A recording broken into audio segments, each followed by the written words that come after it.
Hello, hello. All right. We are up and running. We are live. That is good news. What's going on, guys? Happy Saturday. Suppose maybe not the happiest of Saturdays out there. Let me just quickly look. At least the young players. Yeah. So there are some people trying to okay, so we're obviously reacting to Chris Jones not showing up to training camp. I just saw a tweet right as I went live, reacting to the fact that, if you want to look at it from an optimistic point of view, a guy like Keandre Coburn, who had a lot of hype as potentially another Brett Veach steal in the draft, he could get some significant snaps in training camp, but obviously that's not something you want this early. So perhaps a lot of people are surprised. Some people might not be surprised at the moment with Chris Jones not showing up to training camp. I know I just posted this, but I think when you post something like this, it's not easy to just talk about it in writing. So I'm doing a live stream to react to this. Let's understand something here, because this Chiefs football team, even before Brett Veach became the general manager, when John Dorsey was the general manager, ever since 2013, something the Chiefs have done a great job of is bringing in top tier talent at almost all 22 positions. Okay. I just put out the list. Let me pull that up real quickly. And by the way, I do want to hear from you guys. So please comment below with questions, comments, whatever is on your mind regarding the situation. Or if you have any other things you want to speak out about with the Chiefs. So here's what I said. The Chiefs right now have the top tier quarterback, tight end, right guard, left guard, center, defensive tackle. I also forgot kicker and punter.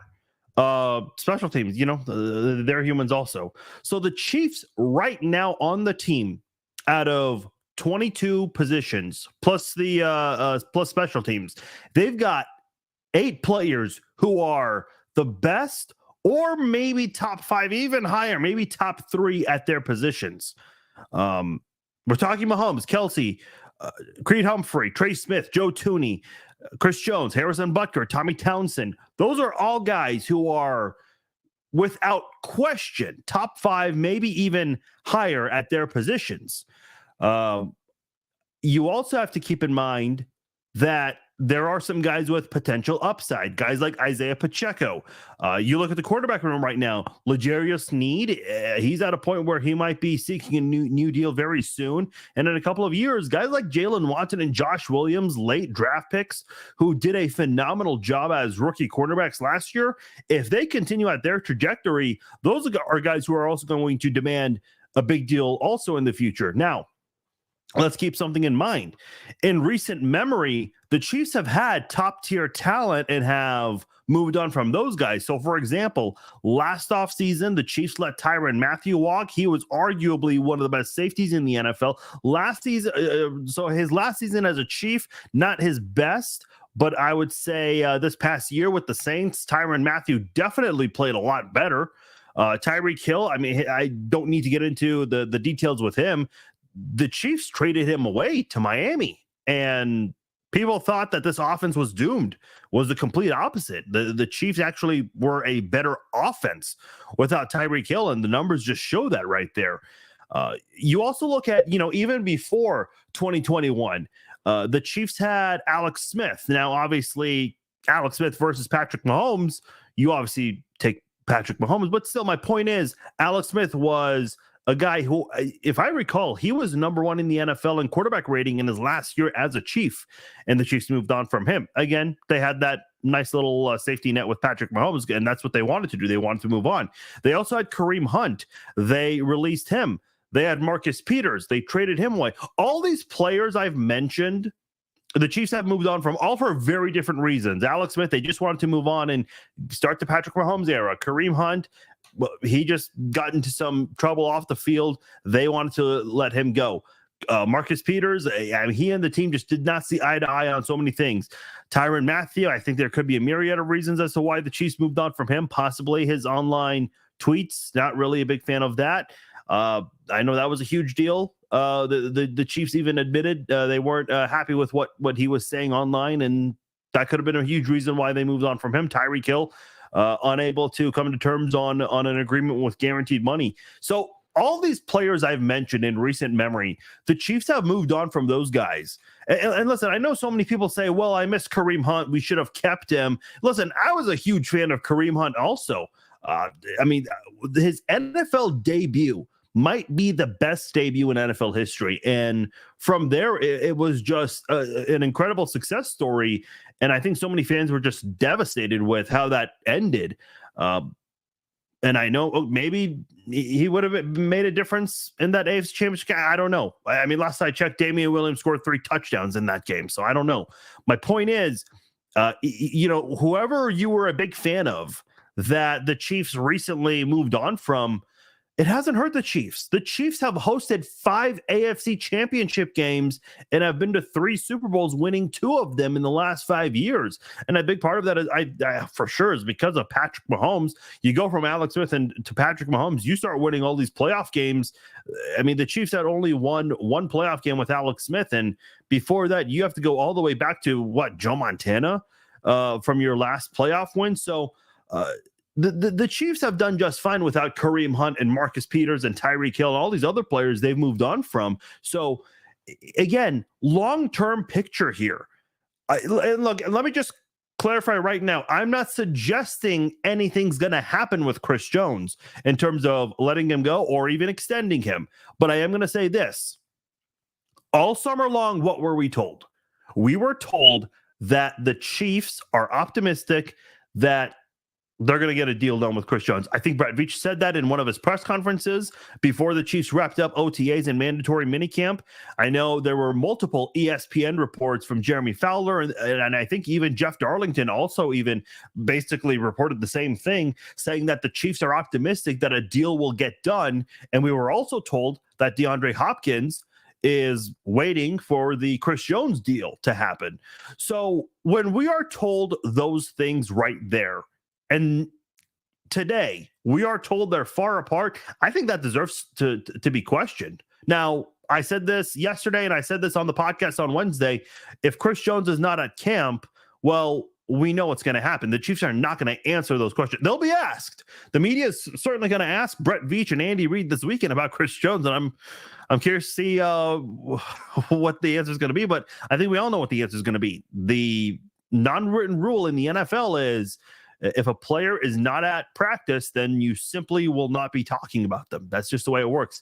I know Andy Reid will maybe say, give kind of a vague answer. Brett Veach will probably do the same thing. But again, I think it deserves to at least be questioned. Why is it that a deal is not only not done, but also far apart, supposedly, when we were told all summer long that the team is optimistic that a deal will get done before training camp? And listen, I some of you guys have been asking this. Why exactly did DeAndre Hopkins go to Tennessee? Well, I think it's possible that the Chiefs. So the Chiefs were supposedly in contact with DeAndre Hopkins, right? Well, I think in the interest of fairness and honesty, the Chiefs probably told Hopkins, hey, look, we're not even close to freeing up space right now. We don't want to hold you captive any longer. If you want to move on and sign, go do it. And I think that's the honest and the right thing to do. I mean, if there's someone that's waiting for you and you can't realistically bring him on, you got to be honest with them so they can move on and sign wherever, because they've got to make money, right? They've got to go learn the playbook and the offense for whatever offense. They don't want to learn an entire new playbook in late August. They want to do it now. That's the point of training camp. So that's probably why DeAndre Hopkins signed last Sunday, when a lot of people were wondering, why did he choose not to wait? So, that's just the way it all pans out. But I think ultimately, I'm not going to sit here and entertain too much of trade compensation, although some people have already been asking me, what do you think the Chiefs could get for him? I'll just say right now, I think it could be very similar to the Tyreek Hill trade. And if it's not going to be like that, it could be similar to the Jared Allen trade. If you guys recall the Jared Allen trade, I think the Chiefs got a first-round pick and a pair of third-round picks. They ended up being very flexible in that draft. That allowed them to get guys like Glenn Dorsey, Brandon Albert, Brandon Flowers, Jamal Charles, Brad Cottam. Obviously, not all of those guys pan out the way they wanted them to, but you got some really solid names there like Brandon Albert, Jamal Charles, Brandon Flowers, guys who did really well. Brandon Carr late in that draft as well, too. I think it would be more similar to the Jared Allen deal, just because of the fact that Jones and Allen are both defensive linemen, whereas Tyreek Hill, he brings something else to the table as an offensive player. So let me just say this right now. I don't think it's worth hitting the panic button. Maybe it's possible that Chris Jones is. By the way, do you guys hear like a little squeak on my microphone? So I'm hearing that on my end. I don't know why. I definitely need to fix that if that's the case. If you guys would, please let me know in the comments, because that helps me. And if that's the case, I need to investigate and see why that's happening. But let me say this with Chris Jones, because when the Tyreek Hill trade happened, Tyreek Hill was very open and honest about a lot of things. Tyreek Hill did an interview with Shannon Sharpe and said that the reason they could not come to terms, they agreed on the total, like the salary, but in terms of the guaranteed money, that is where Tyreek Hill and the Chiefs disagreed on, and that eventually led to a trade. With Chris Jones, considering his age, and let me just double check his age. I think he's 29. Yeah, he turned 29 earlier this month. On July the 3rd. So, the guy's getting close to 30, obviously. So, there might be some concerns with injury. And if that's the case, he probably wants to make sure he has that guaranteed money. A lot of players want that, right?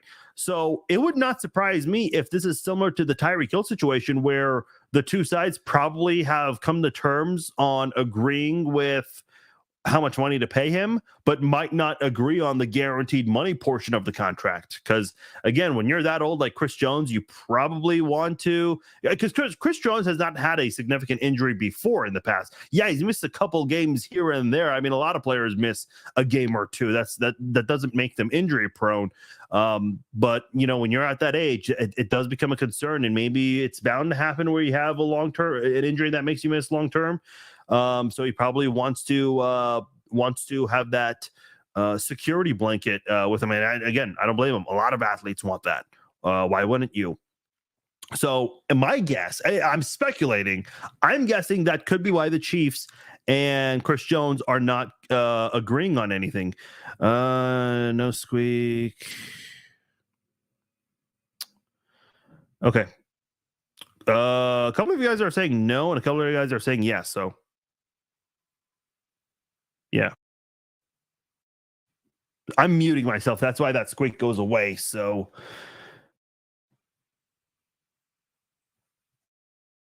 Okay. I'll have to look into that. I don't know. Maybe it's the input. Maybe it's the cable. I don't know. I have to look into that. Okay. Appreciate you guys letting me know about that. That's something I have to figure out for sure. Okay, I'll read some of you guys' comments now. By the way, if you guys have comments, questions, this is obviously a huge topic among Chiefs fans. Let me know and I'll answer them. I agree, Ben. Listen, you cannot replace Kareem Hunt. You cannot replace Marcus Peters. You cannot replace Tyrann Mathieu, Tyreek Hill. The only player, listen, Alex Smith, I would not call him a top tier player, but he was one of the better quarterbacks in the NFL by the time the Chiefs traded him. And the Chiefs were able to, that's the only position where the Chiefs had a very good player, traded him, but had a better player behind him. So outside of that, the Chiefs have not really been able to replace Kareem Hunt with the same talent. They've had flashes from Damian Williams. Jerick McKinnon has done a fantastic job twice in the second half of a season and in the playoffs. Isaiah Pacheco, if that guy plays more significant steps, yeah, he could have upside, but we've never been able to fully replace Kareem Hunt. We've never been able to fully replace Marcus Peters. We've never been able to fully replace Tyreek Hill. Tyreek Hill, he's only had 1 year away from the Chiefs, but you get the idea. Yeah, Chris Jones, same thing, Ben. I agree.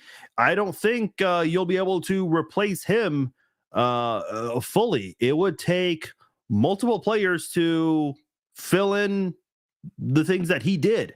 But if it's gonna come down to picking and choosing who to keep, because I said at the beginning of the live stream, for those of you that came in late, in the beginning of the live stream, I said, look, the Chiefs have 8 players on offense, defense, and special teams who are top 5 players at their positions. You cannot pay everybody top tier money. You just can't. So you're gonna have to pick and choose. This is the type of problem great teams have. When you are the Chiefs and when you have done a fantastic job of drafting players for so many years, this is the problem you'll eventually come down to, especially when you win as many games as they do. Yeah, guys are going to want to get paid. They're going to say, hey, I'm a Super Bowl champion. I was able to do a few big things here to help the team win these games. And without that, we don't advance to a Super Bowl. Like Chris Jones could say right now, hey, if I did not get that sack on 3rd down on Joe Burrow, we're not winning that. Not only are we not winning the Super Bowl, the Bengals are 4-0 against the Chiefs. So I think Chris Jones is probably doing some of that now, trying to build leverage for himself. And I do listen, the AFC Championship game and the Super Bowl 54, if Chris Jones does not exist, the Chiefs aren't winning those two. And those are the same years, the same postseasons where the Chiefs won a Super Bowl. So, yeah, I've said for a long time, guys, I will dread the day Chris Jones is playing for another team. I've also said for a very long time that, okay, look at some of the players that you have to start thinking about for next offseason in terms of guys who are in position to realistically demand more money. Creed Humphrey's going to want more money. This guy has been nothing but awesome since he's put on a Chiefs uniform. Trey Smith, same exact thing as Creed Humphrey. The guy's just been an animal up front at the line of scrimmage. Nick Bolton, phenomenal defensive player, maybe the most underrated linebacker in the NFL right now. The recognition that he is receiving does not match his level of play. It just doesn't. He's playing at such a high level, and this is a guy who is probably going to – these are all guys drafted in 2021. So next offseason, they're all eligible to receive new contracts. And if Chris Jones – if you extend Chris Jones, boy, I don't know, man. I don't think there's a realistic possibility where you can keep all those 3 names I just mentioned, Smith, Humphrey, and Bolton. So – unfortunately, because you've done such a great job of drafting players, now you're at a point where you have to pick and choose. If we have to pick and choose, listen, I'm a huge fan of Chris Jones. Back in Super Bowl 54, I was out there saying, how the hell was he not the MVP of the Super Bowl? But I'm also a big fan of protecting the franchise quarterback, the quarterback that you paid a big contract to. At the time, it was the biggest contract in NFL history. Unfortunately for Chris Jones, protecting the quarterback just takes precedent. Again, are we going to replace Chris Jones? Hell no. I mean, unless you somehow find a guy exactly like Chris Jones in next year's draft, or someone just like Vince Wilfork or Dontari Poe in next year's draft, dude, finding the exact fill-in replacement, the perfect replacement, is just impossible. So this is the tough part of Brett Veach's job, is not only do you have to pick and choose, it's just replacing that guy in the future. That is a tall order. Again, these are the problems great teams have. 10 years ago, and I've said this so many times, 10 years ago, the Chiefs did not have these kinds of problems. Yeah, kind of just what I was saying, Elaine. I agree. Many players need to be resigned. The Philippines. Shout out to the Philippines. Appreciate it. Need to pay him if he did not get that sack at the end of the AFC Championship game. We may not win. I agree, Michael. I don't disagree with what you said about that AFC Championship game. And in that Super Bowl 54, that is, I know he went a very long time without a postseason sack, but that doesn't reflect his contribution in the playoffs, especially Super Bowl 54. The amount of times he was chasing Jimmy Garoppolo around and batting down his passes. Again, without him, you don't win that Super Bowl. Without Chris Jones, I'll repeat it again. Without Chris Jones, you don't win Super Bowl 54 and you don't go to Super Bowl 57. The 2 Super Bowls the Chiefs have won. But again, let me put it to you like this. Okay. What was the biggest criticism of John Dorsey? Why did John Dorsey get fired? John Dorsey got fired because he waited too long to sign Justin Houston and Eric Berry. Now, I think any Chiefs fan you talk to will talk about how great those 2 players are. Justin Houston and Eric, especially Eric Berry, with his backstory and everything that happened during his time in Kansas City. Just an inspiration, probably the most inspirational story in Chiefs history. With that said, inspirational stories don't win you championships long term. In other words, here's what I'm trying to say. The Chiefs paid a shit ton of money to Houston and Berry. They made those 2 guys the highest paid player at their positions. When you make I was going to say an outside linebacker, but a pass rusher and a safety your top 2 paid players, that is not a recipe for a championship winning team. Your top paid players need to be your quarterback, your pass catcher, your offensive lineman. I know Mahomes and Kelsey, they're underpaid, and I know Mike Florio makes such a big deal about how such a tragedy for Mahomes and Kelsey that they're underpaid. But in the near future, I think it's safe to say that Creed Humphrey and Trey Smith are going to be the highest paid players at their positions. That is how you win championships in the future, by making sure that the guys protecting Patrick Mahomes, if they're taken care of, if they're happy, if they continue playing at a high level, guess what? You're going to have a dynasty similar to New England's if you have a strong offensive line for years to come. So again, it just comes down to, and I'm sure I'll say this many more times, not just in this live stream, but in the future, you're going to have to pick and choose who you're keeping on this team. And, let's be realistic here. What is more important to this franchise's long-term success? An elite defensive tackle or an elite pass protection? You have Patrick Mahomes, the best quarterback in the NFL. And listen, I don't know who a lot of you guys think number 2 is. A lot of people think it's Joe Burrow, and I agree. But there is a huge gap between Patrick Mahomes and Joe Burrow right now. And I know Bengals fans love that participation trophy of 3-1. That's cool and all. Good for them. I don't know if they're hanging like a Super Bowl banner for that or how they celebrate that exactly, but I don't think it leads to Lombardi trophies. Winning that Lombardi trophy is what it's all about. So again, it just comes down to picking and choosing. And unfortunately, Jones could be the odd man out here. Jones is the only guy that I see consistently getting pressure and draw double teams. Without Jones, NFL teams won't fear our defensive line. Yeah, you're not wrong about that, Dylan. There is a lot of youth on our defensive line right now with Karlaftis after a strong second half of his rookie season. FAU, what are we going to see out of him from his rookie year? Obviously, a lot of eyes on him because he's a local kid and he went to a nearby college in Kansas State. And then you got a guy like Keandre Coburn, who a lot of people are hyping up from this draft. You also have a guy like Derek Nottie, who's been around for a while, but has not necessarily we just haven't really we don't ever talk about him. And understandably so. Chris Jones is just a far better defensive tackle, and he's just there more for being that number 2 defensive tackle or providing depth at that position. Yes, Derek. We have re-signed Jerick McKinnon. That was the week of after the draft. Yeah, the same week the draft ended. Oh well, again, I agree, Valerie. I don't think there's anyone here that is going to say we don't need Chris Jones. Nobody.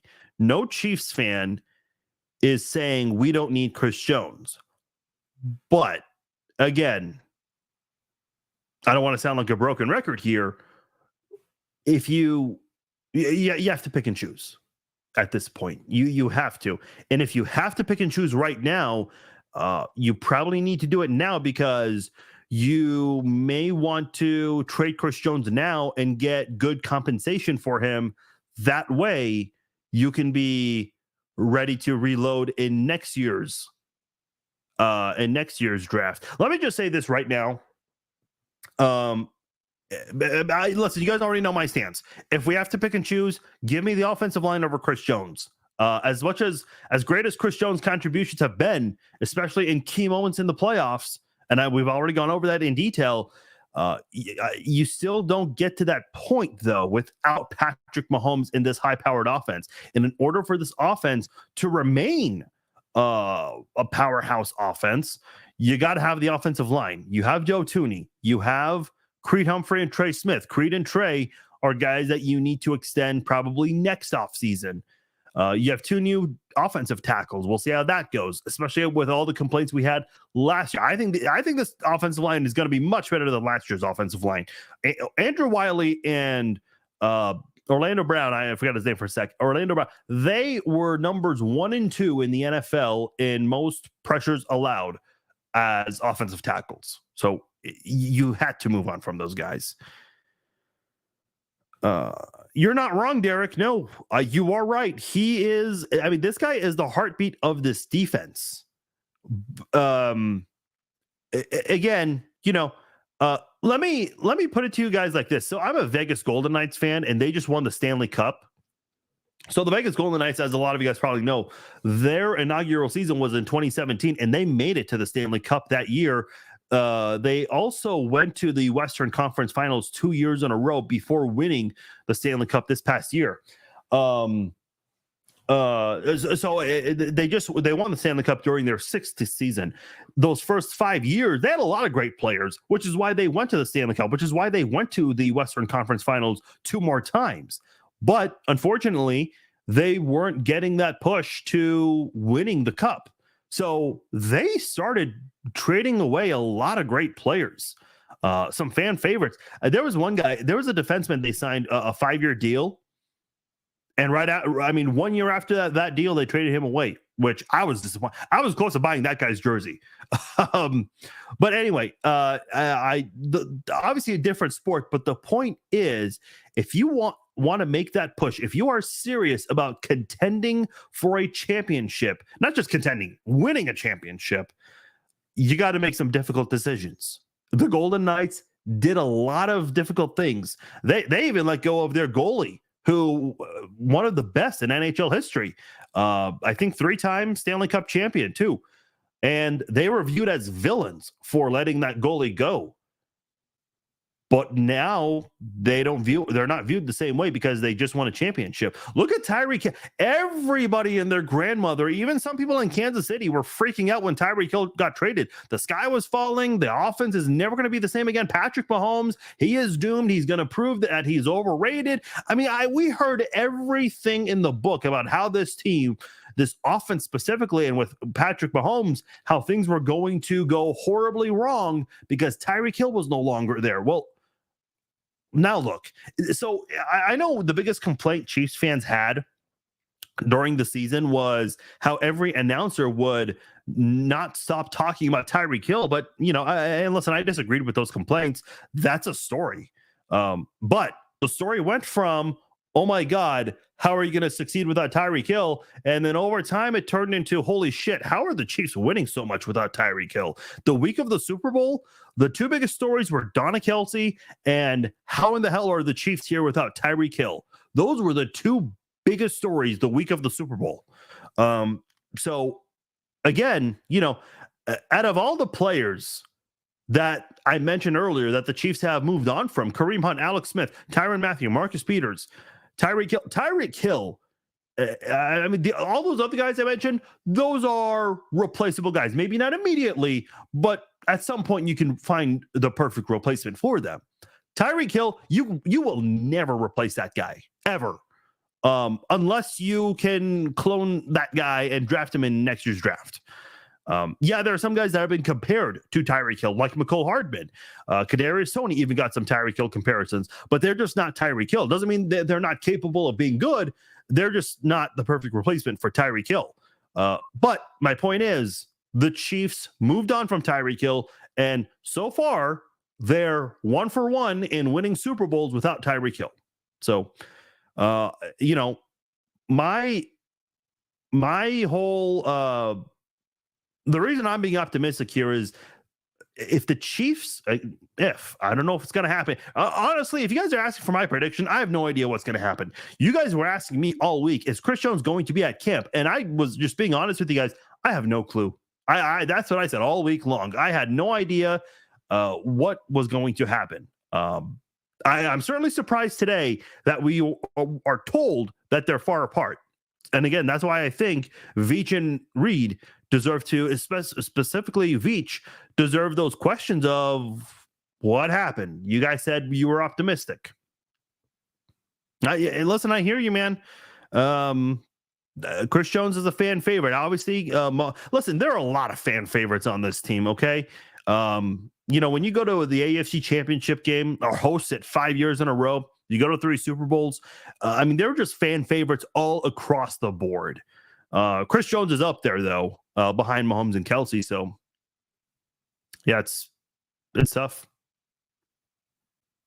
Wow, we got a lot of comments here. Okay.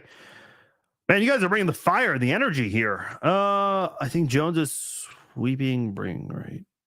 Number 2. Yeah. You know, here's another thing.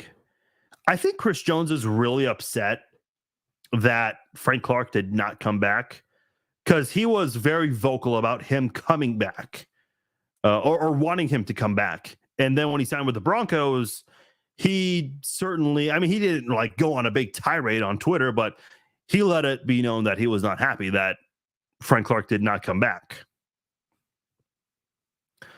I don't know, Gwen. I don't think those two are mutually exclusive, though. I will say, to your point, when he thanked Brett Veach at the ESPYs, a lot of people were optimistic. I'm only laughing because the longer he was talking, and he was a little emotional too. I thought he was about to announce a contract extension, and I was like, okay, there's a weird way to do it, but it sounds like that's what he was about to do. Obviously, that's not what happened, though. You think Chris Jones is lazy, Bob?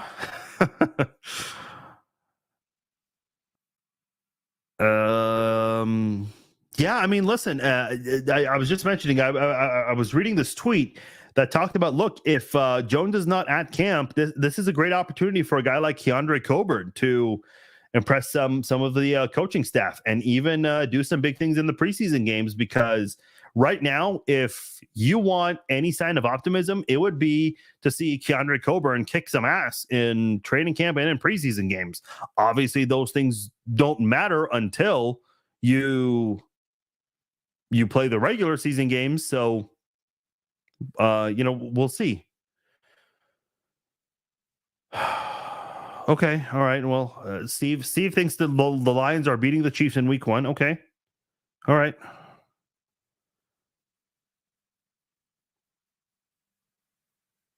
Yeah, that's a good question, Robert. I don't think listen, I know the running backs, the running backs in the NFL right now have a completely different issue. I mean, their position is, I don't want to say in peril, but their position is not getting valued the same way it was, 15 years ago. I don't think Chris Jones is missing any games. You're not going to miss out on that money. He's set to make how much exactly, Chris Jones? Let me get this out of the way so it does not tangle up. Okay. So Chris Jones this year, what is his cap hit? Yeah, $28 million. Do you guys really think Chris Jones is going to hold out the season? The guy is going to make $28 million this year. That's his cap hit, according to Spot Track. Yeah, I mean, he's not missing out on a $28 million payday. Yeah, Derek, I did too. I mean, the guy instantly became a fan favorite. Nobody saw his debut coming the way it happened, especially when he fumbled on that first snap. Nobody thought that happened. And when you do it against the high and mighty Patriots, because that was when Tom Brady was there, And that was also, they were coming off the Super Bowl where they had that 28-3 comeback. Yeah, I mean, it was just an incredible story. So it sucked the way things ended, but Kareem Hunt's got no one to blame but himself for that. Listen, there was that video that went viral, the dash cam where he got pulled over and the cop said, I mean, the cop was basically talking to him. And Kareem Hunt made a comment saying, I should be in the Super Bowl. Yeah, I agree. He should have been in the Super Bowl that year when that footage came up, or Super Bowl 54. Unfortunately, there were just so many incidents off the field with him. He's stayed out of trouble for quite some time now, which is good. That's good for him. But again, he's not getting signed now.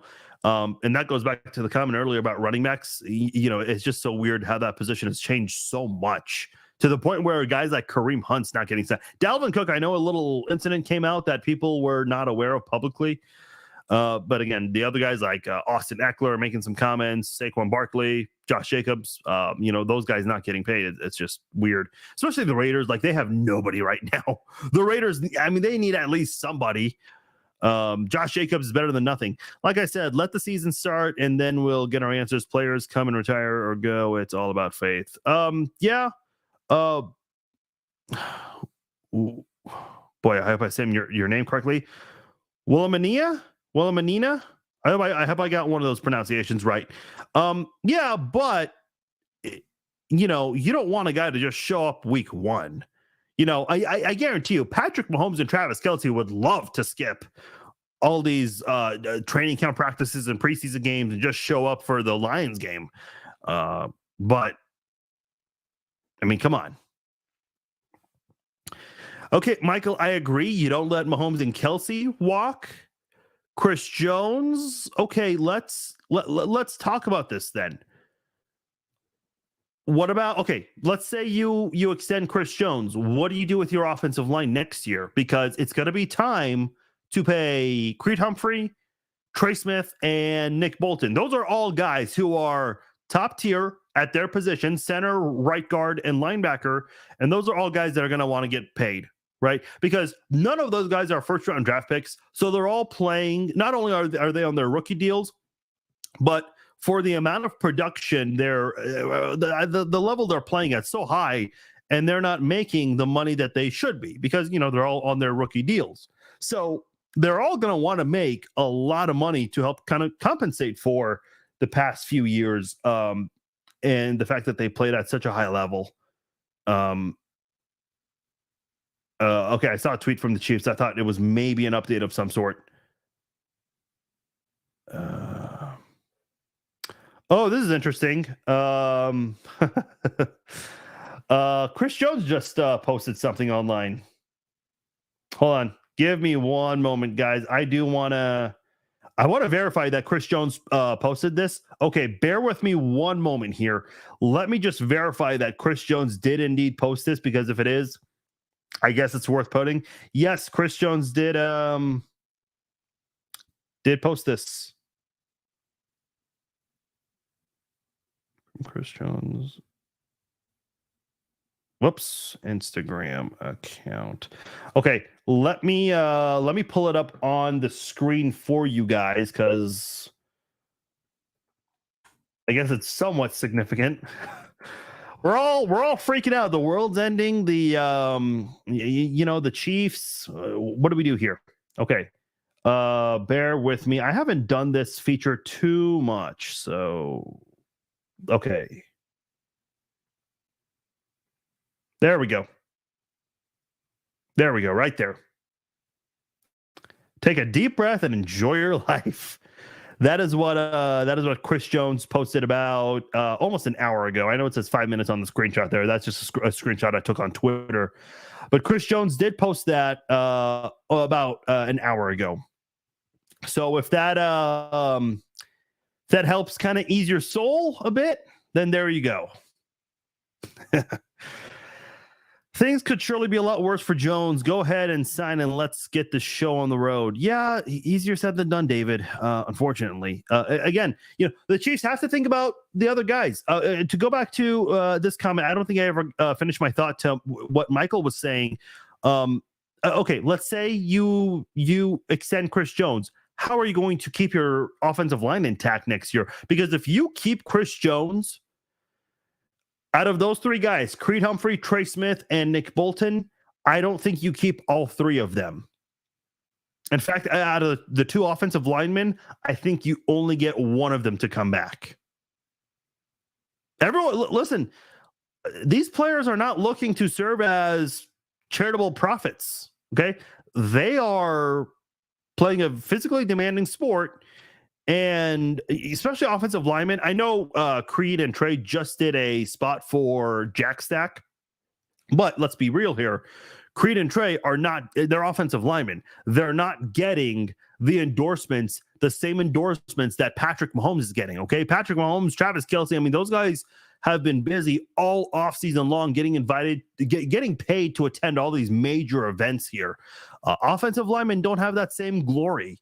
So they're going to want to get paid because they might have only a fraction of the endorsements that Mahomes gets out there.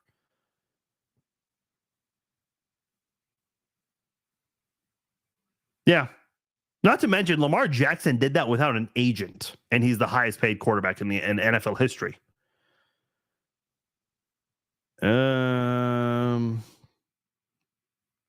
I don't think he has said many times that he loves Kansas City and he wants to stay a Chief. I think he even tweeted earlier this offseason he wants to stay a Chief for life. Okay, Tyreek Hill said the same thing, but this is also a business. The side that, all of us really only know a little bit about.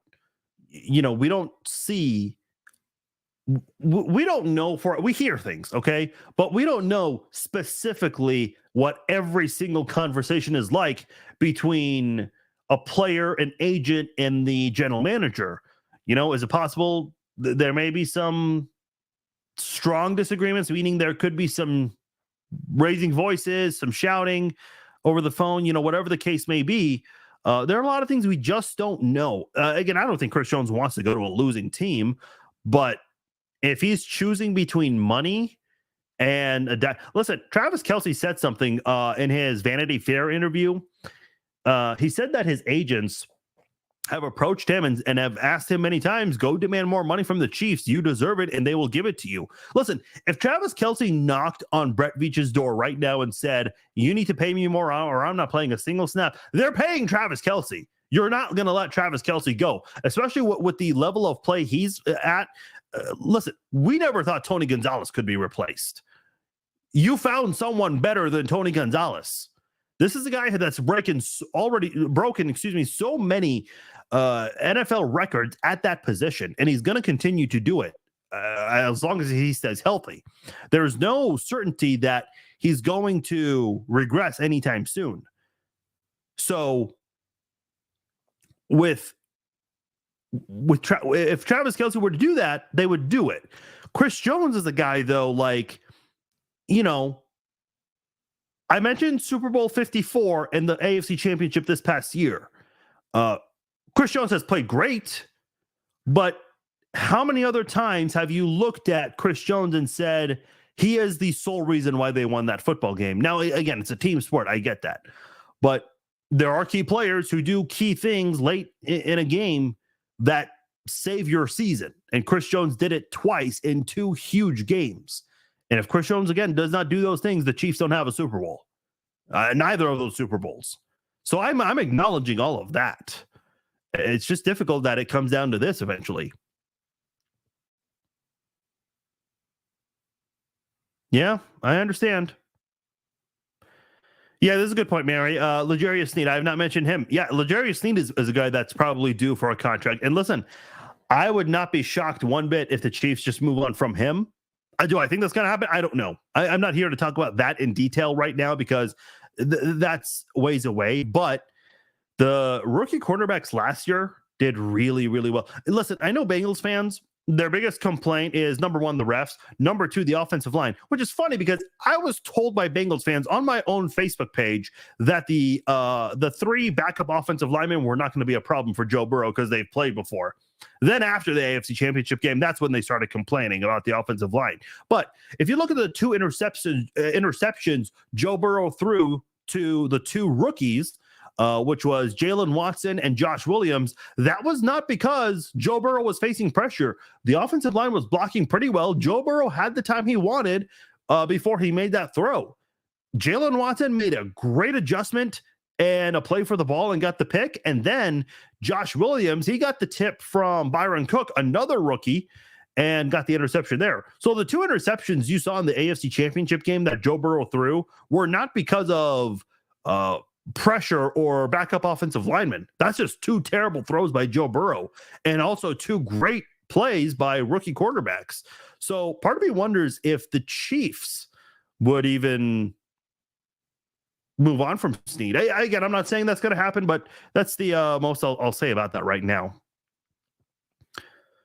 Who could we get for Chris Jones? Well, I don't know who specifically, but in terms of draft capital, it could be very similar to the Tyreek Hill trade where you get a first, a second, and some extra picks in the third day. Or it could be like the Jared Allen trade back in 2008 where you get a first, 2/3, and I think the Chiefs and Vikings swapped 5th or 6th round picks, something weird like that. I would say probably more similar to the Vikings trade, the Jared Allen trade, because of the fact that they're both defensive linemen. I think that would make more sense. But times have also changed. I mean, it's been more than a decade since that trade. Yeah, this is exactly the stance I have, Ben. If we have to pick and choose, give me Creed Humphrey and Trey Smith over Chris Jones, maybe even Nick Bolton. Again, Nick Bolton, a great story. There are obviously a lot of Mizzou fans in the area, so a lot of people would not ever want to see Nick Bolton go. But if you have to pick and choose, I think you got to pick Creed Humphrey and Trey Smith over those two guys. Again, those are the problems great teams have, especially when you've done as great of a job as the Chiefs building the roster the way they have.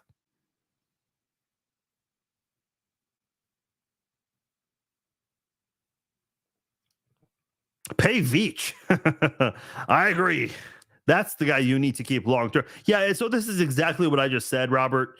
And you know, this is I've said this before, like with the Vegas Golden Knights. You know, I'm a big Vegas Golden Knights fan. They've got let go of a lot of great players and have made some difficult decisions.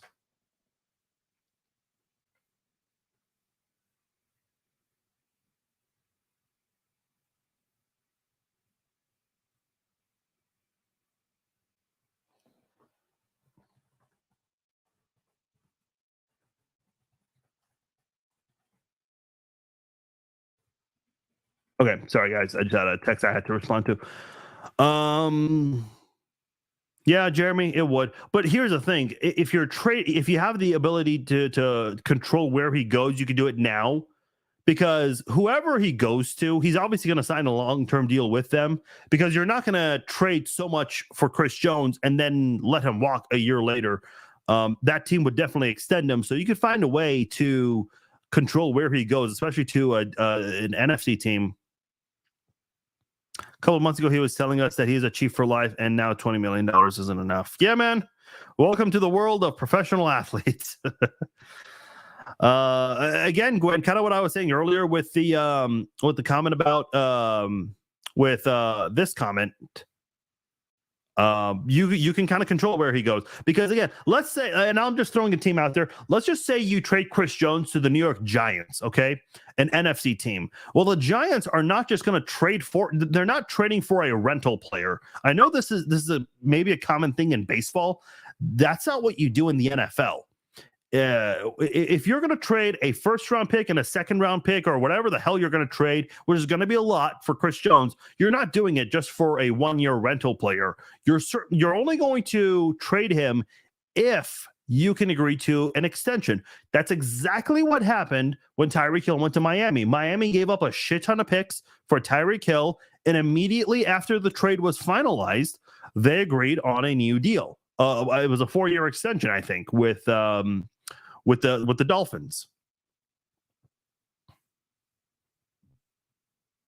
Yeah, but Donnie, what athlete isn't greedy? I know so many people. Like, I remember when Eric Hosmer left the Royals, everybody was heartbroken, and he was the worst person in the world. He's a terrible guy. He's demanding all this money. But what pro athlete isn't greedy? Like, I know so many people make the comparison of how an athlete is getting paid, millions and millions of dollars and millions more from endorsements because they play with a ball. But in an industry like nursing or teaching or police officers, firefighters, especially those jobs where you're risking your life too, those guys are hardly getting paid anything. So I know that topic comes up a lot, but I mean, man, what athlete isn't greedy? Yeah, again, Ben, kind of what I was saying earlier. I get you can kind of control where you, unless the Bengals are giving you something like extremely unrealistic, then yeah, that's the only reason you have to trade him to a conference rival. It was kind of like when the Ravens, at the time, the Ravens were like one of the best teams in the AFC. They traded Orlando Brown to the Chiefs, and people were confused by that. Now, ultimately, yeah, sure, the Chiefs, they've always been better than the Ravens, but it was a little weird that they traded their All-Pro offensive tackle to the Chiefs. Let me just be clear: was Orlando Brown ever an All-Pro? I know he was a Pro Bowler, which to me means nothing. Yeah, Orlando Brown's never been an All-Pro, so I take that back. He was a Pro Bowler, which to me today, a Pro Bowler doesn't mean shit. It means hardly anything. Yeah, you're right, Jeremy. L'Jarius Sneed, someone mentioned that earlier. You have to figure that out as well. I'm going to try to do a speed round of some of these comments here. I think Jones deserves more money, but if he leaves us, it's okay. Yeah, I mean, yeah, I thought he was about to announce that at the ESPYs. Yeah, you're right. I mean, Mahomes and Kelce, they have very team-friendly deals right now, and that is extremely rare. I hope that they all take team-friendly deals, but that's just not realistically going to happen. Thanks, man. I appreciate it. Yeah, spicy margaritas. Yeah, I'm not gonna offer to do 10 if Chris Jones signs. See, this is the thing. I don't know what's going to happen. I really don't. Listen, I predicted a lot of things in the past, and I've been very positive about those predictions, and a lot of them have panned out well. You guys have all seen that over the years. This is one of those where I don't know what the hell's going to happen. I really don't. I can't say for certain.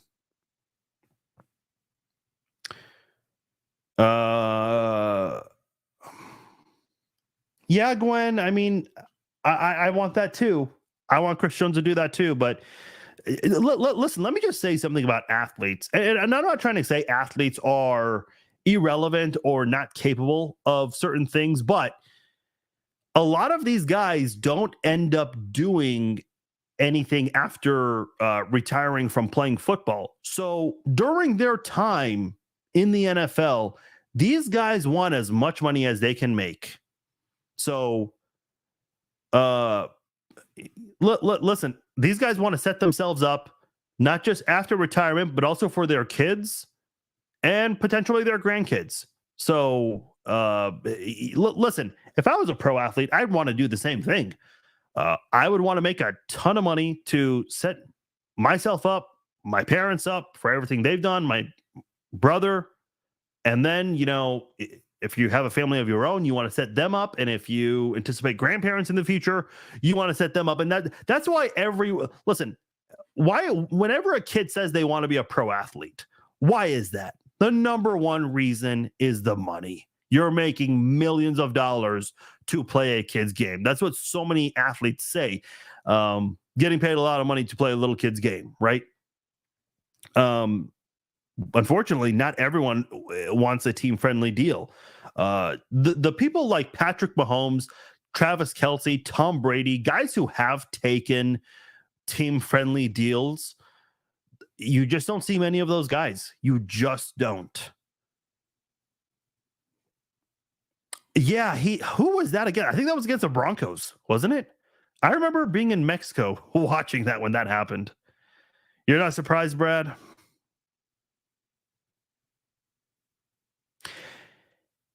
Yeah, I saw that. I saw that story about running backs trying to get together and see what they can do. That is a very interesting story to me. I don't know how that's going to unfold.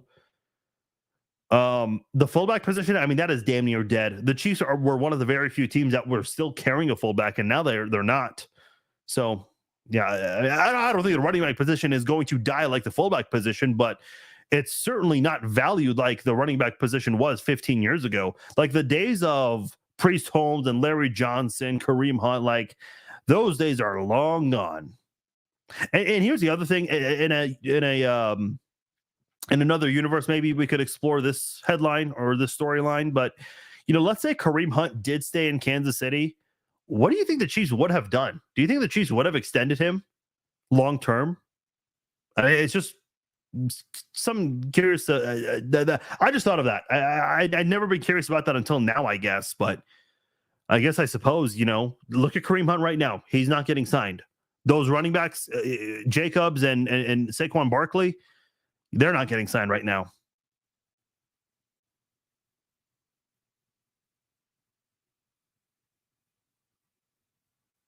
Ron, I don't know what you're asking. Hold on, let me reread this. One current running back that is as stout and physical. Oh, I think you're. So I think maybe autocorrect got you here. I think you're trying to say, what running back today is like Earl Campbell or Christian Okoye. Okay, yeah. Okay, no, I agree. The running back position is different, but it's just so hard. It's a pass heavy league now. It's not the days of Priest Holmes, Ahmad Green, LaDainian Tomlinson, like those guys who were Sean Alexander. It is that position has changed a lot.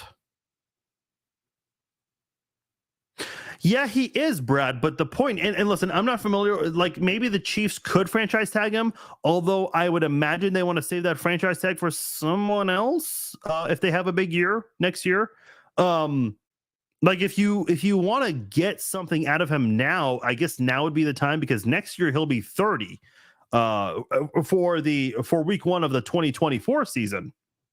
So the logic in trading Chris Jones now versus next year when you could maybe franchise tag him is that you need to get compensation for him now because next year he'll be 30. And listen, it's only 1 year apart, but I guess that once you see that 2 turn into a 3 at the age number, I guess teams are going to shy away from wanting to pay a big contract for something like that.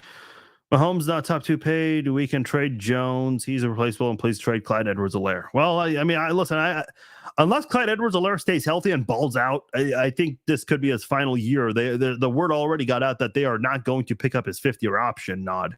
So I think his time might be coming to an end soon. Good for you, Donnie. That is one of the best things you can get in Kansas City. That and so here's my thing. I love the burnt end Z-Man sandwich. That is really good. I don't know if you got the regular Z-Man or the burnt end Z-Man. They have a few different configurations of that sandwich, but yeah, you can do no wrong with the Z-Man. Do centers and guards get paid big money? I was under the impression that in terms of positional value, that they don't demand a bag of. Okay, well, this is a great question, Ben. Let's look this up right now. Bear with me 1 second, guys.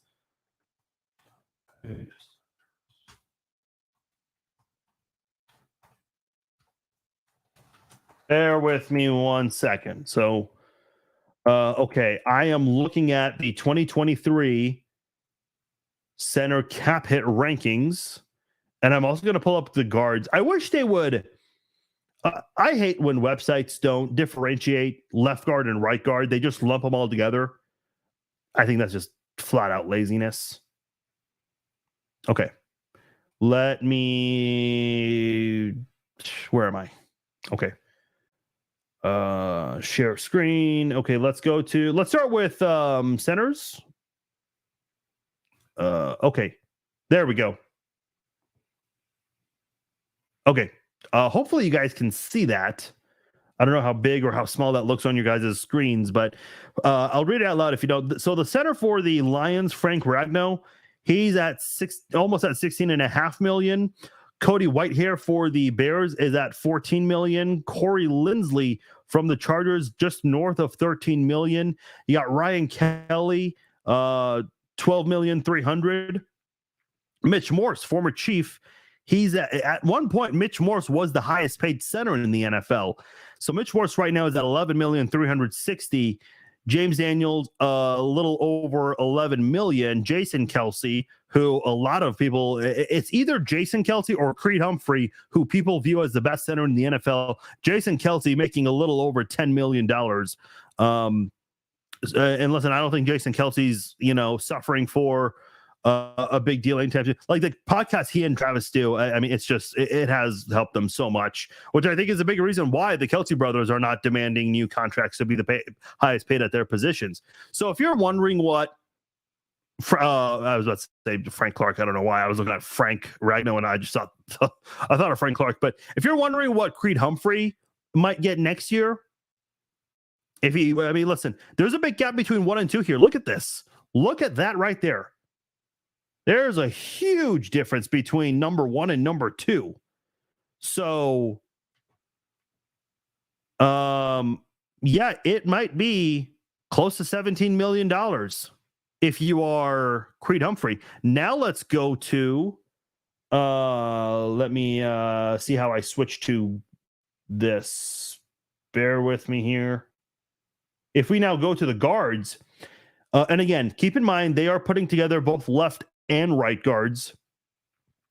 Hopefully that's a little better right there. I'm trying to move in there. By the way, look at this over at Spot Track, number 1 player that's being viewed right now, Chris Jones. Imagine that. Okay, so you got Chris Lindstrom from the Falcons. Okay, this is being, they did not rank this the same way. Okay. Hang on. Top paid guards. Spot Track.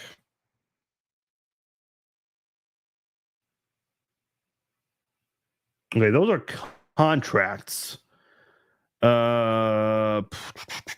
Okay, this is not going the way I want it to go. Okay, let's look here. It might be the same thing. Yeah, it is. Okay, average annual salary. Okay, we can look at this number right here. Average annual salary. If it'll, I guess that's the way they did rank it. Never mind, I take that back. So yeah, you got Chris Lindstrom at 20.5 million, Quentin Nelson at 20 million. This guy's been good for quite some time. Also, Elgton Jenkins, 17 million. Okay, now we're getting a huge drop off here, and obviously you got Joe Thuney right there at 16 million. So that is interesting. Above him is Brandon Scherf, excuse me, at 16.5. Joel Bitonio, same as Joe Thuney. Zach Martin, he's been very good for the Cowboys for quite some time. That's how much he's making. So, yeah, that question earlier about guards and centers and what they're making. I just realized I had the wrong screen up. Okay, well, hopefully you guys all understood what I was saying as I was reading the AAVs. But yeah, that's see, Brad's right. Money trumps all. That's all these guys want, money. It's hard to pay everybody. Any free agents out there the Chiefs may go after before week 1 or later? I don't think so. You may have a surprise cut out there, and that could maybe be a thing, but it's hard to say right now who that could be.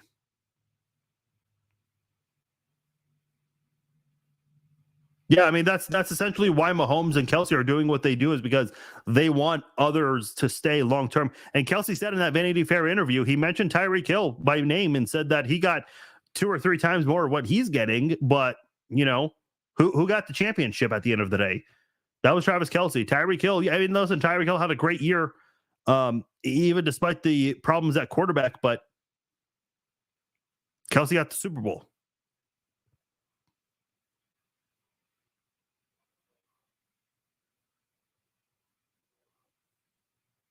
Yeah. Yeah, I mean centers and guards. I mean they get paid well. I agree, Nick. Not as well as the other positions, so it is a little cheaper to pay Creed Humphrey and Trey Smith as opposed to Chris Jones. Because if you look at the highest paid guard, their annual average value is at 20.5 million. So that's Chris Lindstrom. You look at you look at the highest paid center right now. It's Frank Ragnow, and there's a big gap between him and Cody Whitehair, who's at 14 million. Yeah, I mean, I'm guessing Chris Jones wants 30 million, and you look at the you do the math there. So you would be paying Creed and Trey approximately 36 million together per year for new deals. So 6 million more than Chris Jones, but you're protecting your quarterback more than having the best defensive lineman in the league. Yes, Brad, he is, but I mean, and again, the franchise tag is possible. Maybe I'm not familiar with that exactly. I think it is for next offseason on Chris Jones, but if you're going to trade him, now would be the time to do it because he's going to be 30 next year. Yes, I don't know what your point is exactly, Brad. Maybe you're saying that, you know, what if you keep Chris Jones and try to win a championship with him, and if you can get a third championship with this core group, and then you let him walk, I suppose. But for the sake of business, I think the Chiefs want to go out there and get draft capital for him so they can set themselves up for the next couple of more years. Because here's the thing, like you traded Tyreek Hill, you got that overhaul of draft picks. If you trade Chris Jones, you'll get the same thing. Let's say in 2 years, George Karlaftis and the Chiefs cannot come to terms. And let's say George Karlaftis is one of the best defensive linemen in the NFL. Well, depending, and listen, I don't know if Travis Kelce is still going to be playing in 2 to 3 years, but if you don't come to terms with George Karlaftis, maybe you trade him at that time and get an overhaul of draft picks also. You know, the Chiefs are only going to be willing to pay top dollar to very few guys. Obviously, Mahomes. I don't know who their best pass catcher is going to be in 2 years. Is it still going to be Travis Kelce at that age? Or is it going to be a guy like Kadarius Toney? Or is it a guy that's not even on the team right now? Maybe that's possible also. Because here's the thing. You're going to keep your offensive line. You're going to keep Patrick Mahomes. After that, when it comes to wide receivers, running backs, the entire defense, you're probably going to build all of that through the draft and maybe getting second to third tier free agents. That is how you're going to win your championships for the next 10 to 15 years, or at least you're going to try to win a championship for the next 10 to 15 years.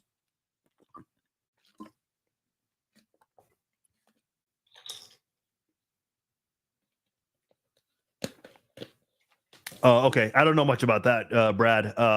Look, I'm not going to pretend to be some expert with the salary cap whiz, although it's a good thing to look into. Listen, the landscape of the NFL and the amount of money players are making today, I mean, it is completely different than it was back in 2000s. I don't know if I'm not going to look this up now, but if you want to for fun, look up the amount of money quarterbacks made per year back in the 2000s. It is not even close to what it is now. It's ridiculous. What do you think of the father and the kid asking Mahomes for an autograph? Yeah, that was a little weird. Listen, I know a lot of people, even those outside of Kansas City, have actually come to Mahomes' defense because he was getting ready to tee off. It was his turn. I also get the logic of, hey, look, you know, how hard is it to just sign a quick autograph? And Mahomes, he was basically telling the father, I think the guy's the father. I don't know if that was a father or if that was just a random dude. No one really knows for sure, but The guy was basically saying, hey, you can make one kid happy. And Mahomes said, well, I'm going to make 99 others sad. And the father was pressing on, or whoever, the guy who is presumed to be the father is pressing on, saying, well, 1 out of 99 is better than 0 out of 99. Listen, man, I don't know what it's like to be a celebrity where, and listen, they don't go dine in to the same restaurants as we dine in at. Okay. If they did, they would not be able to enjoy their time out. Okay. There's a reason why Patrick Mahomes does not go to the grocery store. Like, I mean, I don't know who does Patrick and Brittany's groceries, because if they went out, man, they would not make it home. They just wouldn't. They would be there after hours, signing autographs and taking pictures. I'm a huge fan of the show Survivor. I don't know if you guys watch that. There was a contestant. She did an interview after this is like a couple of years ago. She did an interview after she got eliminated, and she said that she cannot go to a store without being stopped so many times by people. Even though the show was not big as it once was, it's like even the celebrities at that level, okay, which is not very big, those people get stopped wherever they go. So think of that, and then times it by 100, and you have, all these people that just want your autograph or a picture or even just a quick conversation. Look, I remember Patrick Mahomes when he was drafted. Nobody cared so much for him at the time. Nobody knew who his girlfriend was, who obviously is his wife now. I remember Patrick would go attend Royals games. He would attend Big 12 tournament games. He attended a KU basketball game. It was a KU versus Texas Tech. He was sitting front row at Allen Fieldhouse. And for those of you who've been to Allen Fieldhouse, it's not like an NBA arena where the celebrities have their own little special section front row behind the security. That's like an old school bleacher arena.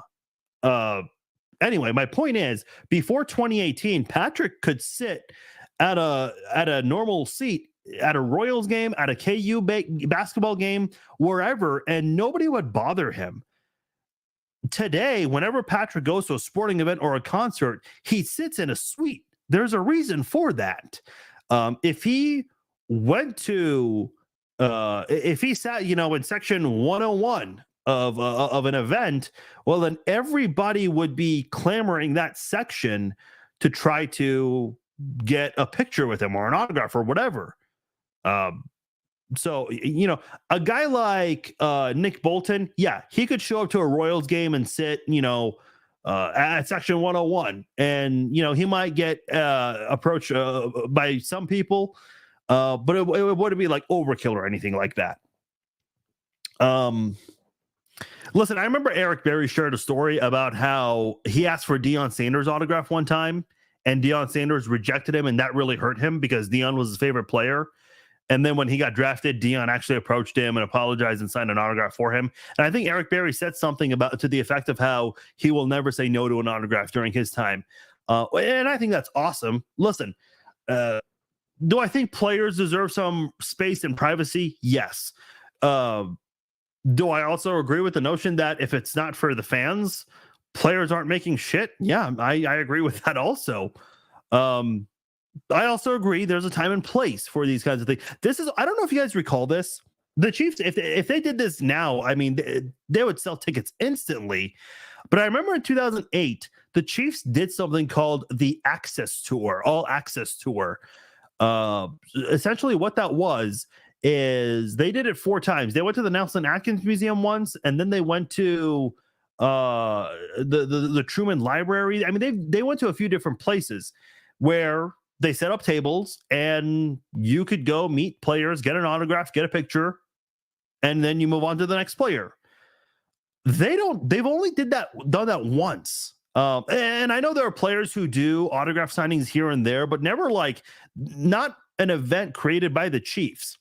So I think something that would maybe help alleviate these kinds of things is if the teams, not just the Chiefs, all of the teams, if they would do more events like that, like meet and greet events, Obviously, you're going to need a lot of security, especially the Chiefs, because a lot more fans would show up to that kind of thing. Then, maybe it would kind of remove or nullify stories like this in the future.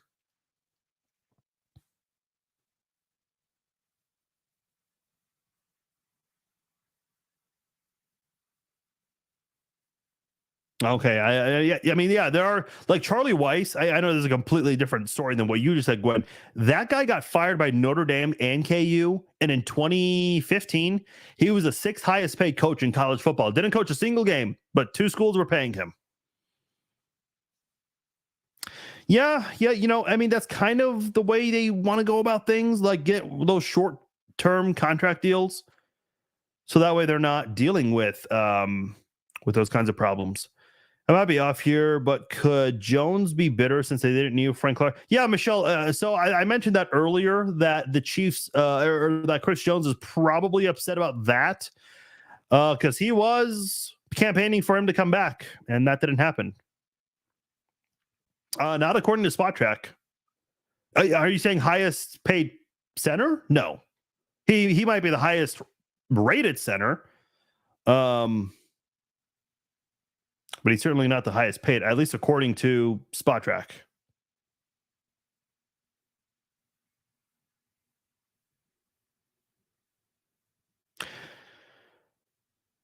Okay, so Donnie, are you asking if the Chiefs could sign Chris Jones and then trade? Hold on, let me read this.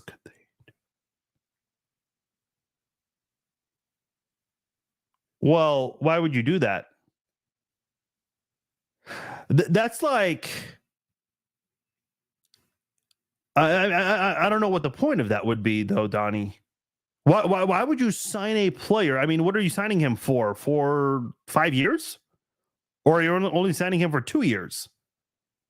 Because Chris Jones wants a long-term deal. He's not going to agree to a short-term deal. Because after the age of 30, 31, it's going to be hard for him to get massive deals. That's why at the age of 29, he wants a big deal now. I don't think either side would agree to do that kind of thing, unless I'm completely misunderstanding what you are proposing there.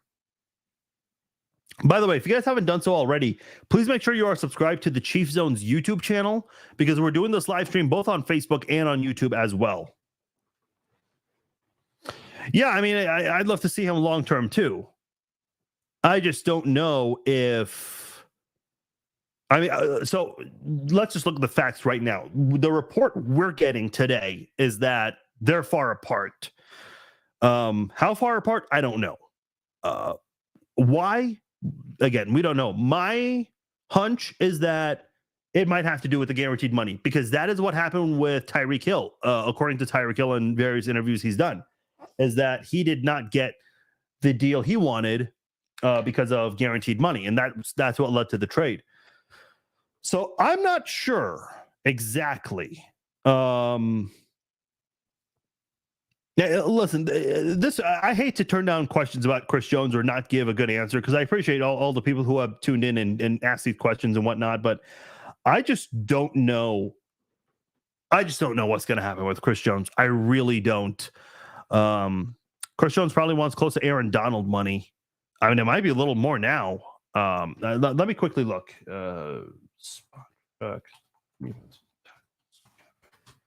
Because that Quinnen Williams from the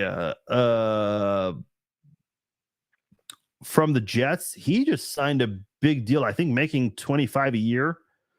So if you look at Spot Track, 2023 defensive tackle cap hit rankings. Actually, you know what? I guess I should probably put this on the screen here so you guys can see this.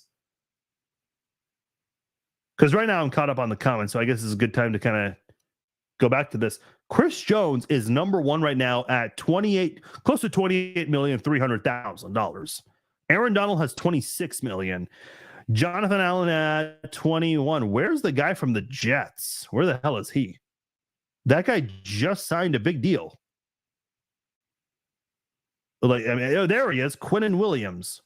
Hold on, let me look at something with Quinnen Williams. I know you guys don't see this on your screen right now, so bear with me. Okay, so Quinnen Williams, his cap hit is 6,435,000, but next year he's going to be making 20 million, 21 million, 26 million, 30 million after that. So okay, so this is the last year, I guess, of his rookie deal. That's my guess. Judging by his age, I think that's the case. So that's why Quinnen Williams is so low for 2023. But in the future, let me see. Does it let me look at 2024? Yeah, okay, let's do that. Let's look at 2024. Okay, Aaron Donald is at 30. Holy shit. Yeah. God, I did not know that was that high. Jesus Christ. A defensive tackle making that much? I was not aware of that. Kenny Clark is there at 27.5 million almost. Quinnen Williams is still not top 10 even for next year. Interesting. Okay. Let's see 2025, what that shows.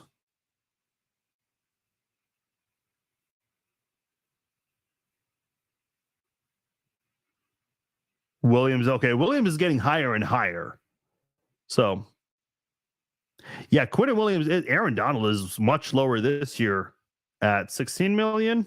Not quite sure what that means exactly, but yeah, if you go to, like, let's say 2027, yeah, Quinnen Williams right there, number one, $30 million. Who has a contract through 2028? Oh, it's the same. I think a lot of these might even be like projections, the ones in red. So, yeah.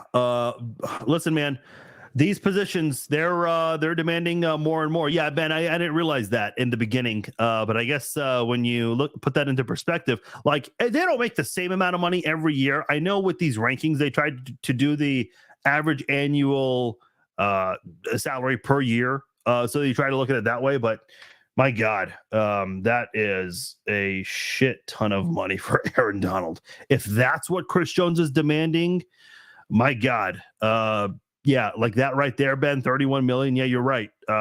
You might need to listen.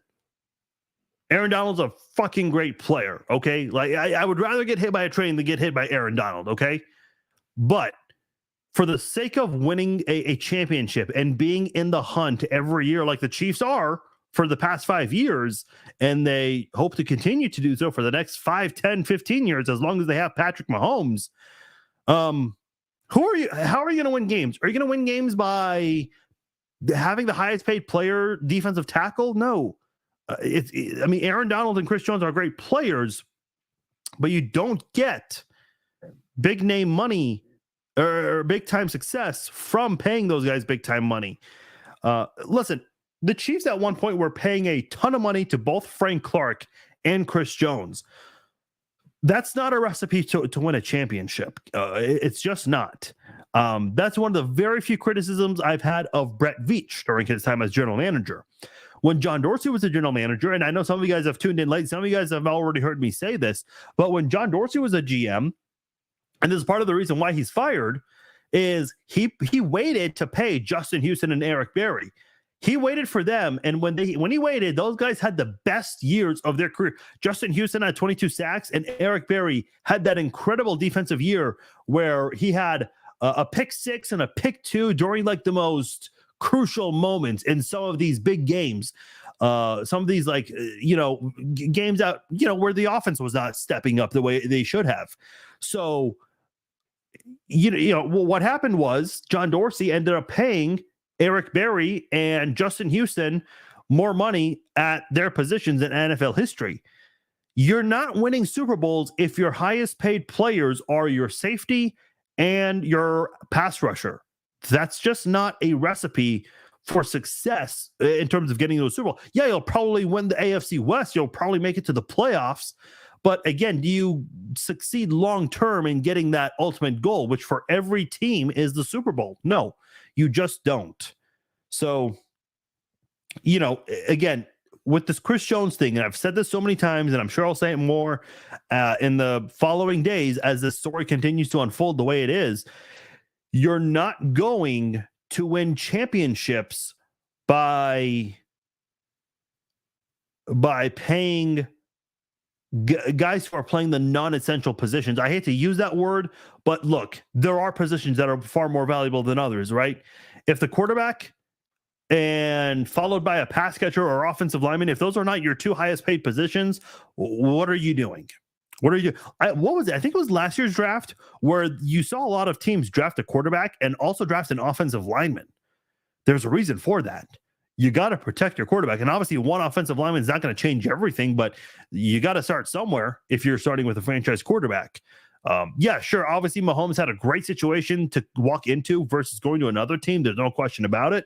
But there's also no question that Mahomes has made a difference, because before Mahomes, you were not winning playoff games. Alex Smith had Tyreek Hill and Travis Kelce for 2 years together. Alex Smith never won a playoff game with that duo of Mahomes with that duo of Kelce and Tyreek. He just never did. And that's not a knock on Alex Smith. It's just he had a ceiling. And when the Chiefs switched over to Mahomes, 5 straight AFC championship games hosted, 3 Super Bowls you've played in, winning 2 of them. There you go. My fear is that they trade Chris. I'm afraid they do to Chris what they did to Tyreek. Receivers are easier to replace than dominant defensive tackles. I agree with you. Donnie. Dominant defensive tackles are not as easier to move on from versus a guy like listen, you saw the offense, what they did last year. But again, I'll say what I said earlier. It does come to a point where you have to pick and choose what you're going to do. If you're at a place where you're going to decide who to keep and who not to keep, yeah, Chris Jones might be the odd man out. And it's not because they don't like him. It's not because they think he's not good. It's because you can't pay everyone. So I know some of you guys have maybe tuned in late to the live stream. Let me reiterate something I said earlier. Who are your best players right now? Okay. You have Patrick Mahomes, and I'm going in order by position. I'm not ranking these guys, but you have Patrick Mahomes, Travis Kelce, count with me, by the way, Creed Humphrey, Joe Thuney, Trey Smith, Chris Jones, Harrison Butker, and Tommy Townsend. I'm including special teams on this because even though those guys don't get paid the same, it still adds up. You have 8 players who are either the best or very, very, very close to being the best at their positions. You cannot pay top dollar to everybody out there. And by the way, you have guys like Nick Bolton. You have guys like Isaiah Pacheco, L'Jarius Sneed, Jalen Watson, Josh Williams. I mentioned those guys earlier as well in this live stream. Those are not top tier guys right this moment. Nick Bolton's pretty close. He should be. But if those guys keep playing well, I forgot George Karlaftis. I think he needs to be in this conversation as well. Those guys in a couple of years can demand top dollar for their positions. Can you listen? The 22 players you have on this team right now, I think a lot of people are in love with 18 of those 22 players, right? Everyone loves L'Jarius Sneed. He's not a fan favorite, but he does a lot of good things for this defense. George Karlaftis got off to a slow start as a rookie, but he picked it up as the season went on. Second half had a phenomenal rookie year. Karlaftis, that is. If he can keep that going, yeah, he might be one of the best pass rushers in the NFL in a few years. And what you're dealing with Chris Jones right now, you might have a similar situation with Karlaftis in a few years. Jared Allen, I know the Jared Allen situation was a little different because at the time, the 2 DUIs were still very recent for him at that time. So the Chiefs were maybe a little uncertain about him staying out of trouble back then. But, anyway, my point is Karlaftis could maybe be in a similar situation to Jared Allen and Chris Jones. And I'll even mention Tyreek Hill. I just mentioned those 2 guys previously because it's the same position group, defensive line. You're at a point now where you have top tier guys at so many positions. You just can't keep everybody. I keep saying this, and I think some people get frustrated online, and I understand that. Listen, Chiefs fans are a very passionate bunch, right? Everybody loves the entire team. So nobody wants to see anybody leave. I get that. I don't want to see anybody leave. I would love it if all 22 players took team-friendly discounts. But folks, that is not realistically going to happen. I said earlier this offseason, the realistic scenario of keeping Nick Bolton, Chris Jones, Creed Humphrey, and Trey Smith are not, it's just not very high. Some people got upset with me for saying that. Now, again, let's not jump to conclusions because we don't know what's going to happen with Chris Jones. Honestly, guys, I have no idea what's going to happen. Is Chris Jones going to be there in week 1? I don't know. Is going to be wearing a Chiefs uniform in week 1? Let me rephrase that question. I truly don't know. I'll say yes, just for the sake of, if I had to put money, I'm saying yes, but I'm not saying that with exact confidence. I'm not saying he'll get traded either. I truly do not know what the hell is going to happen here. What I do know is that Brett Veach hit the most difficult part of Brett Veach's job. We are seeing it right now. This is the part of Brett Veach's job that I would not want as a general manager, but I would imagine the Raiders, look at the Raiders right now. They are projected to be one of the worst teams in the NFL. I guarantee you the Raiders would love to have the problems the Chiefs have right now. The reason the Chiefs have these problems is because they've drafted so well for so many years. That's why they've hosted 5 straight AFC championship games. That's why they've won the AFC West 7 years in a row. That's why they've beaten the Broncos 10 billion times in a row and have this incredibly awesome record against their division rivals. That's why they've been to 3 Super Bowls and have won 2, because they've done such a great job of drafting and getting players to come here. Keeping the players, that's been a problem. Marcus Peters, they've let him go. Kareem Hunt, they released him. Tyrann Mathieu, they let him walk. Tyreek Hill, they traded him. All for very different reasons. But I mentioned earlier, like the thought of, like, let's say Kareem Hunt never got into trouble. Would he still even be on the team today? Like, would the Chiefs have extended him? Like, that's kind of a fun thing to think about, but maybe not too much into detail, because obviously that's a hypothetical at best. But, you can't keep everybody, even if they're the best at their positions. Tyreek Hill, we saw that last year with him. Could Chris Jones be the exact same story? Perhaps. I don't know. We don't know what's going to happen. I will say this, my level of concern, right now I am concerned. Like on a scale of 1 to 10, I'd say I'm at a 5. Okay.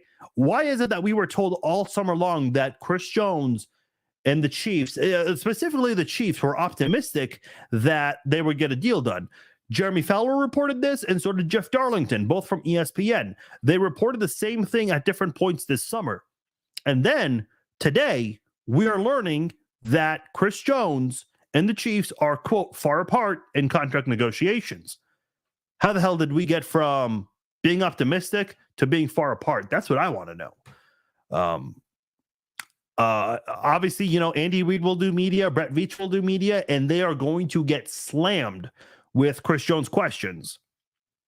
Obviously, Chris Jones, we saw the post where he said, take a deep breath and enjoy your life. Make what you want out of that. I don't know. Okay, I'm going to read a couple of more comments here and then get out of here. This has been a great live stream, so thank you to everybody that has tuned in, because this has been a lot of fun here. A lot of great interaction, a lot of great questions, comments. This has been a lot of fun, and I certainly want to do more of these in the future. Don't forget, subscribe to the YouTube channel. Just search The Chiefs Zone on YouTube or youtube.com/@TheChiefsZone. You'll find it. Please subscribe to that. By the way, shout out to our sponsor, SeatGeek. Use my promo code Farzine to get $20 off. That's only eligible for first-time customers. And also Manscaped, another sponsor of ours. We've partnered with them before, doing it again. You get 20% off and free shipping if you use the promo code Farzine20. So make sure you guys take advantage of those while you can. There's never a guarantee that these things will last forever. So make sure you do use those promo codes while you can with SeatGeek and with Manscaped. Could they help Chris Jones retire as a Chief after this year? Are you saying Chris Jones would retire after this year? Listen, if he's going to retire, he wants a long-term deal. I don't think he wants to go somewhere else and then come back here, Ben. I think that's maybe what you meant. But yeah, I mean, retirement's not really anything we're discussing with Chris Jones right now. I'd like to see the Chiefs pick up a veteran running back and a wide receiver just in case our rookies and year two guys don't step up. Yeah, that's a good point, Robert, especially with Isaiah Pacheco. I know he said he's absolutely ready for the week 1 game, but again, you just never know sometimes with that kind of thing. You never want to rush that either. I mean, a veteran wide receiver, I'm not opposed to that. That's a huge reason why I wanted Hopkins. Veach is the Patrick Mahomes of GMs. Yeah, he is. He is, Luis. I agree with that for sure. He also said that he's going to be a Chief for the rest of his career. Yeah, Jacob, I know what you're referring to. I've posted that. I don't know, man. I don't know. I mean, he would not be the first player to say that kind of thing and not live up to it. Hopefully. Chiefs should keep Jones if they can. My Raiders are finishing last in the division. It's not even a surprise at all. Yeah, well, hey, you guys have a beautiful stadium. I mean, it'd be nice if the field was nice for that Week 18 game, but yeah, the stadium. If you're a Chiefs fan, go to Las Vegas this year because I don't think Raiders fans are in any rush to pack that stadium this year. I just don't. Listen, I got comments from Raiders fans all last year, not this year. This year is Bengals fans. But anyway, oh, there goes the light. Okay, so now I know there's a little time limit on that light. That's good to know. But if you guys got a chance, go visit Allegiant Stadium. I went for a concert. I've never been there for a game. That stadium is pretty cool. And by the way, I know Chiefs fans make a big deal about how it looks like a Roomba vacuum or whatever the hell that thing is called. I think it looks cool. I like the design of that stadium. It's in Vegas, my favorite city in the world. So yeah, if you're a Chiefs fan, go, because I don't think Raiders fans are planning on showing up to that game, especially after what the Chiefs have done to the Raiders every time they play in Vegas. It has not been good for the Raiders. I'm thinking since he's 29, almost 30. Okay, yeah, I mean, listen, I get what you're saying, Ben. I just don't think, at this exact moment, retirement is a thought anytime soon for Chris Jones. Oh, you're talking about like a one-day contract. Okay, well, maybe, man, I don't know. Listen, one-day contract, like those things are cool. They don't mean too much to me, ultimately, but yeah, that kind of thing, I suppose, could happen in the near future. Or not in the near future, whenever Chris is done playing football. All right, we talked about a lot of things regarding Chris Jones. Talked on to touch on a few other subjects also. This was a really fun live stream. Thank you guys for joining me. Certainly want to do more of these. We do our podcast live Wednesday evening, so make sure you guys tune in for that. We also do our Red Friday live chats at different times, different Fridays. It's not going to be the same time every single Friday, so just be aware of that in the future when we do that. So make sure you guys tune. And obviously, whenever there's big news like this, I definitely want to hop on. And obviously, a lot of you guys showed up for this, so thank you guys so much. This was a great live stream. We'll do more of these. I will talk to you guys later. Until then, subscribe to the Chief Zone onto YouTube and also onto the podcasting outlets. Until then, I'm out of here. Peace out. Enjoy your weekend.